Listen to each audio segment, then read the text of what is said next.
आज के इस बहुत ही सुंदर कार्यक्रम में मंच पर उपस्थित जिनके आशीर्वचन अभी अभी हम सभी ने सुने हैं, ऐसे श्री श्री अभिनव शंकर भारती महास्वामी जी, परम पूजनीय शंकराचार्य जी, जिन्होंने बनाए जीवन प्राणवान, प्राण विद्या पर आधारित यह पुस्तिका हम तक पहुंचाई है, ऐसे श्री मुकुल कानिटकर जी, आईव्यू एंटरप्राइजेस के माध्यम से जिन्होंने इसे प्रकाशित किया है, ऐसे देवेंद्र पवार जी, इस सभागार में उपस्थित सभी महानुभाव, बहनों और भाइयों, आज का कार्यक्रम सभी अर्थों से मेरे लिए बहुत ही महत्वपूर्ण इस प्रकार का कार्यक्रम है, या ये कह सकते हैं कि एक प्रकार से मेरे लिए पारिवारिक कार्यक्रम भी है, क्योंकि आईव्यू एंटरप्राइजेस जिसने इसको पब्लिश किया है, हमारे मित्र आशुतोष श्रीवास्तव जी, जिनके दिमाग की उपज थी, और मुझे याद है कि हम सभी लोग नए नए कॉलेज में आए थे और उस समय आशुतोष श्रीवास्तव जी ने कहा कि एक एडवर्टाइजिंग एजेंसी हमको शुरू करनी है, और मुकुल जी साथ में जुड़े थे, संजय जी थे, और मैं भी साथ में जुड़ गया, और ये एडवर्टाइजिंग एजेंसी शुरू करने के लिए पैसे नहीं थे, तो आशुतोष जी ने और मुकुल जी ने एक नालंदा एकेडमी शुरू की, उसमें क्लासेस शुरू किए।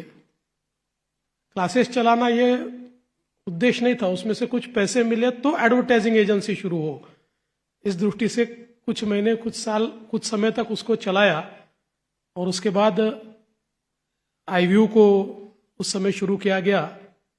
मेरे घर के गैरेज में, हमारे अजय भैया यहाँ बैठे हैं, उनका ऑफिस था, उसके नीचे गैरेज था, उस गैरेज में आईव्यू एंटरप्राइजेस का ऑफिस शुरू हुआ। और मुझे अभी भी याद है कि आशुतोष जी उसको ठीक से चलाते थे, और एडवर्टीजमेंट के पीछे का ब्रेन मुकुल जी हुआ करते थे, और हम आने जाने वाले चाय पीने वालों में से उस प्रकार के हम थे। लेकिन उस समय, आज भी मुझे याद है कि निप्पॉन डेंद्रो जैसी कंपनी नागपुर में पहली बार आई थी, और उन्होंने नागपुर में कलर्ड शीट्स, पहले हमारे टीन हुआ करते थे, तो पहली बार कलर्ड टीन शीट्स, उसका एक लॉन्च किया था, और उसका लॉन्च करने के बाद उसके एडवर्टाइजमेंट कैंपेन हमको मिले। ये प्रयास हम लोगों ने किया, और मुकुल जी ने उसकी एक कैंपेन, जैसे अमूल की कैंपेन होती है वैसे एक कैंपेन डिजाइन की, और वो उन लोगों को पसंद आई। और आज भी मुझे याद है कि टूटी फूटी गाड़ी पर हम सब लोग 2 गाड़ियां लेकर गए थे, और 1 लीटर पेट्रोल भरने के पैसे नहीं थे, इसलिए आधा ही लीटर भरा था। लेकिन वहां जाकर 2.5 लाख रुपए का चेक उस समय मिला था, जब पेट्रोल के भाव 12 रुपए थे। तो ये मुझे ऐसा लगता है कि ऐसे हमारे मित्र आशुतोष श्रीवास्तव, जो हमारे बीच नहीं रहे, उन्होंने ये जो पौधा लगाया था वो पुनरुज्जीवित भी हुआ, और उसके माध्यम से ये पुस्तिका यहाँ प्रकाशित हो रही है। इसका मुझे बहुत आनंद है। दूसरा, मुझे इस बात का भी बहुत हर्ष है कि मुकुल कानिटकर जी मेरे मित्र भी रहे, मेरे मार्गदर्शक भी रहे हैं, क्योंकि आजकल तो मैं भाषण करता हूं तो कई लोग बोलते हैं आप अच्छा भाषण करते हैं, लेकिन मैं जब नया नया कॉलेज में गया तो एक दिन मुकुल जी मेरे पास आए और कहने लगे कि आपने डिबेट में पार्टिसिपेट करना चाहिए। तो मैंने मुकुल जी को कहा कि भाषण तो थोड़ा बहुत करता हूं, पर इतनी मैंने कभी डिबेट में पार्टिसिपेट करने का विचार तो नहीं किया है। कहा नहीं बहुत अच्छी है, ब्रह्मपुरी में हम जाएंगे, आप मेरे साथ चलिए। तो तैयारी उन्होंने कुछ की, कुछ मैंने की। पहला भाषण था तो पूरा रट लिया, 2 दिन बैठकर पूरा अच्छे से याद किया, और मुकुल जी ने 1-2 उसमें डायलॉग भी डाल दिए, तो वो भी अच्छे से रट लिए और चले गए ब्रह्मपुरी। हम 2 ही टीमें थी, एक हमारी टीम थी और एक शायद आनंदवन की बरोरा की टीम थी, 2 ही टीम थी, तीसरी टीम ही नहीं पहुंची थी। और हमने भाषण किया, पहला भाषण मेरा हुआ, पहले उस टीम का एक हुआ, फिर मेरा पहला भाषण हुआ। तो इन्होंने उसमें जो डायलॉग डाला था, वो जैसा मैंने डायलॉग बोला इतनी तालियां बजी, तो मैं भी खुश हो गया और आगे का भूल गया, और 1 मिनट तक कुछ याद ही नहीं आया। फिर मैंने कैसा भी करके वो मेरा भाषण जैसा तैसा पूरा किया, तो उसका परिणाम ये हुआ कि मुकुल जी को फर्स्ट प्राइज मिला, लेकिन हमारी टीम को सेकंड प्राइज मिला। तो उसके बाद फिर एक बहुत अच्छा मंत्र मुझे मुकुल जी ने बताया, जो मैं आपको बताऊंगा, लेकिन उस मंत्र को लेकर मैं यहां नहीं आया हूं। उन्होंने कहा कि देखो, तुम जब भाषण करने के लिए स्टेज पर जाते हो ना, तो ऐसा समझ लेना कि सामने सारे मूर्ख बैठे हैं और तुम अकेले विद्वान हो।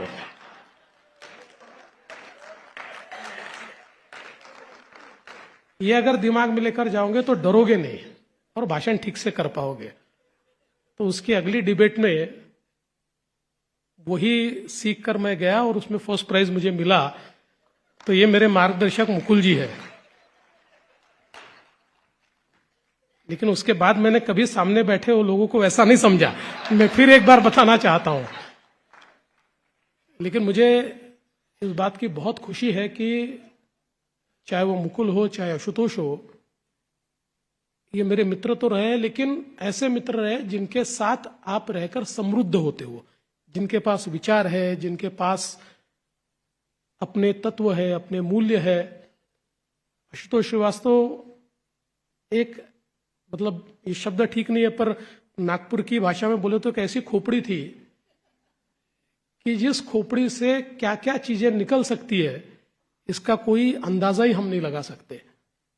और मुझे ऐसा लगता है कि हमारे इन्हीं मित्रों के साथ आगे बढ़ते हुए कई चीजें मुझे सीखने को मिली। और आज इस कार्यक्रम में आई व्यू वापिस मुझे एक प्रकार से यहाँ पर दिखाई पड़ी, और मुकुल जी की किताब, ये दोनों चीजें अपने आप में बहुत महत्वपूर्ण है। एक तीसरी महत्व की बात यह है कि इस किताब का पहला संस्करण परम पूजनीय सरसंघ चालक जी ने प्रकाशित किया था। और ये सौभाग्य है कि परम पूजनीय हमारे शंकराचार्य जी के साथ दूसरे संस्करण का प्रकाशन करने का अवसर मुझे मिला, इसलिए मैं अपने आप को बहुत सौभाग्यशाली मानता हूं। मुकुल जी ने बहुत संक्षिप्त शब्दों में प्राण विद्या के बारे में हमको बताया। वैसे तो होना यह चाहिए था कि आज बीज भाषण उनका होना चाहिए था, किंतु मेरे कार्यक्रम के कारण मैंने थोड़ी समय की सीमा उनको डाल दी थी, इसलिए उन्होंने शायद अपने भाषण को बहुत जल्दी विराम दिया। लेकिन कम शब्दों में उन्होंने प्राण विद्या के बारे में और उसको हम आचरण में भी कैसा ला सकते हैं, इसके बारे में हमारे सामने सारी भूमिका रखी। और परम पूजनीय शंकराचार्य जी ने भी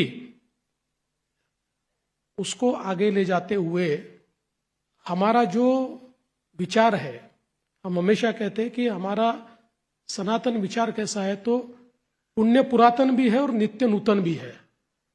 ये गंगा की उस धारा के जैसा है कि जो धारा ये करोड़ों साल पुरानी है, लेकिन फिर भी जब हम गंगा की धारा में जाते हैं तो हमको ताजा लगती है। उसी प्रकार से हमारी संस्कृति है, उसी प्रकार से हमारे विचार है, हमारे तत्व है, हमारे मूल्य है। और उन्हीं तत्वों को, उन्हीं मूल्यों को पुनर्स्थापित करने का एक कार्य जिस प्रकार से आज हमारे देश में चल रहा है, और उन कार्यों को एक प्रकार से लोगों के बीच फिर स्थापित करने का काम मुकुल जी जैसे लोग लगातार कई सालों से कर रहे हैं। मैं ऐसा मानता हूं कि उसी परिपाटी में एक प्रयास, ये पुस्तक भी है कि जो हमारी एक प्रकार की प्राचीन परंपरा जो है प्राण विद्या की, उसको फिर एक बार हमारे सामने लाने का प्रयास इसके माध्यम से कर रही है। जैसा हम सभी लोग जानते हैं और हमारी चर्चा भी चल रही थी कि हमारी संस्कृति और हमारी परंपरा और हमारे इतिहास को एक प्रकार से अंग्रेजों ने डिलीट किया है। एक बड़ा कालखंड हमारा डिलीट हुआ है और उस कालखंड को हमें वापस पाना होगा। हम जब समृद्ध भारत की बात करते हैं तो इस भारत पर इतने आक्रमण क्यों होते थे? क्योंकि ये भारत समृद्ध था। दुनिया के लुटेरों को लगता था कि हमें अगर धनवान होना है तो एक ही जगह भारत, जहां अगर हम चले गए तो वहां पर हम धन पा सकते हैं, इसलिए भारत आते थे।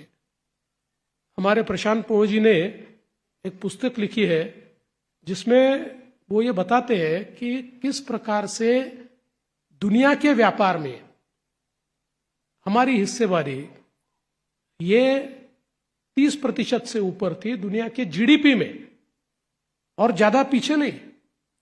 आज से 500 साल पहले, 600 साल पहले दुनिया के व्यापार में, दुनिया की जीडीपी में हमारी हिस्सेदारी 28-29% थी। और इसके सारे प्रमाण, इसके सारे साक्ष्य हमारे सामने आते हैं। तो एक बहुत समृद्ध परंपरा हमारी थी, इसीलिए इस प्रकार से सुजलाम सुफलाम भारत हम लोग तैयार कर पाए। आज हम देखते हैं कि जिस प्रकार से उत्खनन हो रहा है, जिस प्रकार से संशोधन हो रहा है, दुनिया की जो पुरानी परंपराएं कही जाती है, इजिप्ट की, रोम की, बेबीलोनिया की, ये सारी सभ्यताएं कोई 2500 साल पुरानी है, कोई 3000 साल पुरानी है, कोई 4000 साल पुरानी है।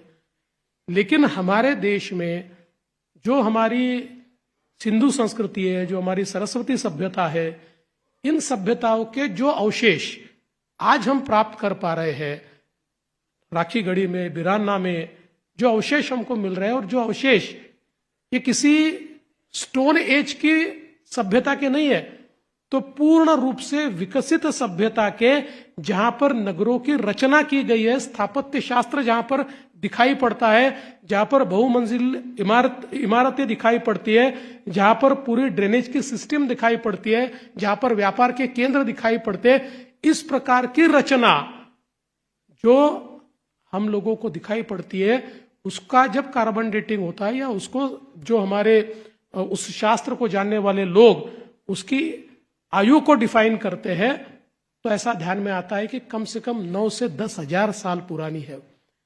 इसका मतलब जो ये है कि समूचा यूरोप जिस समय सभ्यता क्या है ये जानता नहीं था, ऐसे समय इस भारत में पूर्ण रूप से सभ्यता स्थापित हुई थी। और भारत ही एक ऐसा देश है कि जिसको हम कंटिन्यूअस सिविलाइजेशन कह सकते हैं। बाकी सारे देशों की सिविलाइजेशंस के बारे में जो बताया जाता है वो खंडित हुई है, अभी वो सिविलाइजेशंस नहीं है, वो नहीं है। लेकिन भारत में एक ही ऐसा देश है कि जो जिसमें ये हमारी सभ्यता लगातार चलती आ रही। इसीलिए जो सनातन की बात हुई उसका अर्थ ही हम सनातन है, इसका मतलब क्या है? हम समाप्त नहीं हुए हैं, हम समाप्त नहीं हो सकते, हम समाप्त नहीं होने वाले हैं। ये जो हमारे शाश्वत मूल्य है, जो हमारी शाश्वत संस्कृति है, इसको पुनर्स्थापित करना। और सबसे महत्वपूर्ण क्या है, तो हम इतने साल लगातार क्यों चलते आए? ये नहीं है कि हम हमेशा समृद्ध रहे, हम हमेशा पवित्र रहे, हम हमेशा ठीक रहे। हमें भी बीमारियां आई, हमें भी गलत चीजें आई, हमने भी गलत परंपराओं का निर्वाह किया, लेकिन उन गलत परंपराओं से बाहर निकालने का रास्ता भी हमने ही ढूंढा। उसको ढूंढने के लिए कोई बाहर से नहीं आया, हमने ही अपनी गलतियों को समझा, अपने मूल्यों को बदला, अपनी सभ्यता, अपनी संस्कृति में उस प्रकार के परिवर्तन आए। इसीलिए जो हमारे शाश्वत मूल्य है, उन मूल्यों के अतिरिक्त जो मूल्य हमने समय समय पर उस काल में हमने जिन मूल्यों को अपने आप में ढाल दिया था, उन मूल्यों को बदलने का साहस भी हम लोगों ने किया।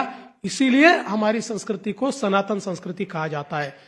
और आज आवश्यकता यह है कि ये जो एक समृद्ध परंपरा है, जिस परंपरा ने विज्ञानवादी इस प्रकार का ही दृष्टिकोण हमेशा रखा है, जिसमें पग पग में विज्ञान है, ऐसी विज्ञान निष्ठता को फिर एक बार हम लोग हमारी नई पीढ़ी के सामने लाए। हमारी परंपराओं में जो विज्ञान है, हमारे संस्कृति में और हमारे संस्कारों में जो विज्ञान है, उसको एक प्रकार से हम रीडिफाइन करके आज अगर हमारी नई पीढ़ी के सामने लाए, तो मुझे ऐसा लगता है कि जिस कालखंड को संघर्ष के कारण हमारा समाज जीवन है और हमारा राष्ट्र जीवन है, इसमें से डिलीट कर दिया था, उसमें फिर एक बार उसको हम स्थापित कर पाएंगे। और जो हमारा सपना है, हमारा सपना तो भारत को विश्व गुरु बनाने का है, दुनिया को जीतने का सपना ही नहीं है। हमने कभी यह सोचा ही नहीं है कि आप पूरे हमारे इतिहास को उठाकर देखें तो कहीं पर भी भारत ने यह नहीं सोचा कि दुनिया पर हमारा राज हो। भारत ने यह सोचा है कि दुनिया में हमारे विचारों का राज हो, हमारे मूल्यों का, हमारे संस्कारों का, हमारी संस्कृति का राज हो। हम विश्व गुरु बनना चाहते हैं, हम विश्व को के राजा बनना नहीं चाहते। और इसलिए ये जो एक बहुत बड़ी धरोहर हमारे पास है, इस धरोहर में उस धरोहर का एक बहुत ही महत्वपूर्ण अंग ये प्राण विद्या है। क्योंकि हम लोग अद्वैत की बात करते हैं और हम लोग ये मानते हैं कि जड़ हो चेतन हो सभी में ईश्वर है। ईश्वर है यानी क्या है, उसमें चेतना है। तो वो जो चेतना है, उस चेतना को जगाना और उस चेतना के साथ हमारा एक प्रकार से नाता जुड़े, इस दृष्टि से ये जो सारी हमारी परंपराएं हैं, उन परंपराओं का निर्वाह करने के लिए मैं ऐसा मानता हूं कि मुकुल जी ने लिखी हुई ये पुस्तिका, और केवल पुस्तिका लिखना इतना उनका उद्देश्य नहीं है, तो इसको हम यथार्थ में कैसे लाए, अपने व्यवहार में कैसे लाए, इस दृष्टि से भी हम लोगों को प्रशिक्षण प्राप्त हो, इस प्रकार की व्यवस्था भी खड़ा करने का काम उनके माध्यम से हो रहा है। मैं ऐसा मानता हूं कि बहुत ही महत्वपूर्ण इस प्रकार का ये सारा विषय है। मैं मुकुल जी का आभार व्यक्त करना चाहता हूं कि उन्होंने बहुत ही महत्वपूर्ण और एक प्रकार से बहुत ही क्लिष्ट इस विषय को बहुत ही सरलता के साथ हम सबसे जोड़ने का प्रयास किया है। और ऐसा कहते हैं कि विद्वान वो होता है जो, कई बार हम लोग उनको विद्वान समझते हैं जिनकी बातें सिर के ऊपर से चली जाती है, वो विद्वान नहीं होता। विद्वान वही होता है जो हमारी भाषा में हमको समझाए। और मैं ऐसा मानता हूं कि उस प्रकार की विद्वत्ता ये मुकुल जी में है। तो मेरा पूरा विश्वास है कि इस पुस्तक को पढ़ने के बाद जो विषय हमको क्लिष्ट लगता है वो आसान लगेगा, और हम भी अपने जीवन को प्राणवान बनाएंगे और प्राण विद्या को निश्चित रूप से अपने व्यवहार में लाने की कोशिश करेंगे। मैं मुकुल जी का बहुत बहुत आभार व्यक्त करता हूं, देवेंद्र पवार जी का आभार व्यक्त करता हूं, और परम पूजनीय शंकराचार्य जी का भी यहाँ पर मैं बहुत बहुत आभार व्यक्त करता हूं कि उन्होंने हम सबको यहाँ पर आकर आशीर्वचन दिया। धन्यवाद। जय हिंद।